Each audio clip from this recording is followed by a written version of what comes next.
So first and foremost, I would say one of the most important things that Joe can do is establish a budget. I would say that this is very important whether you have $1 million or you have $10. A budget is so important because it's all about knowing your income and your expenses. When you have a good grasp on that, you can understand, how much money you can save, how much money you can use for extracurricular activities. A lot of times when people think of budgeting, they only think of trying to figure out, where you cut in costs, and that is one of the good things that it allows you to do.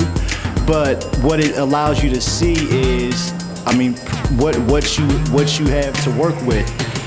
So that way you can keep yourself within limits.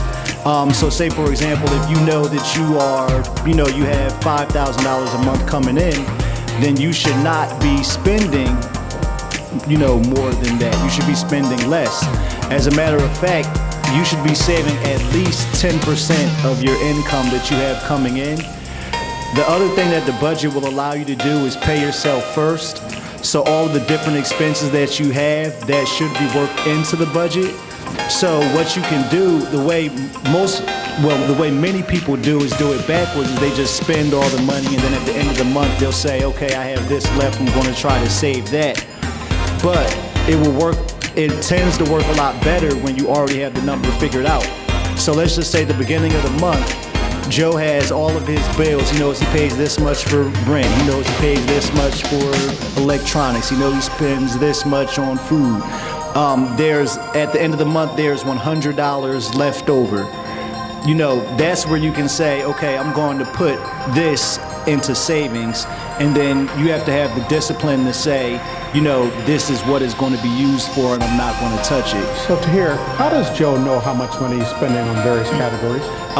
Well, one thing you can do, personally, I use an Excel spreadsheet. You can keep track of, a checkbook register, different things like that. In the days of online banking, if you do use online banking, most of them will categorize these things for you. It takes the work out of it. Personally, I like to do it by hand myself manually, just because it allows me to take ownership of it a little bit more.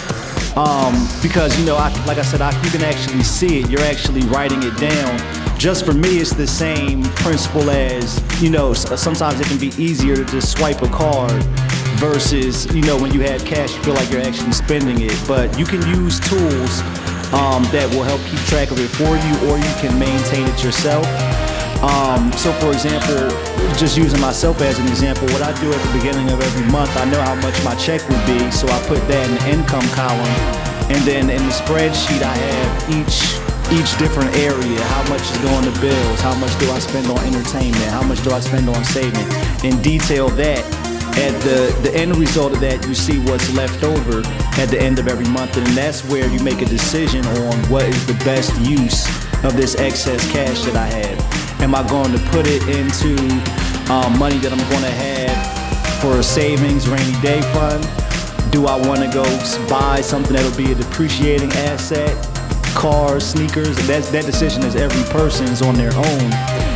But it is important to make an informed decision. Oh, okay. What's a depreciating asset? And why do you make the distinction between depreciating assets and appreciating assets? What's the issue?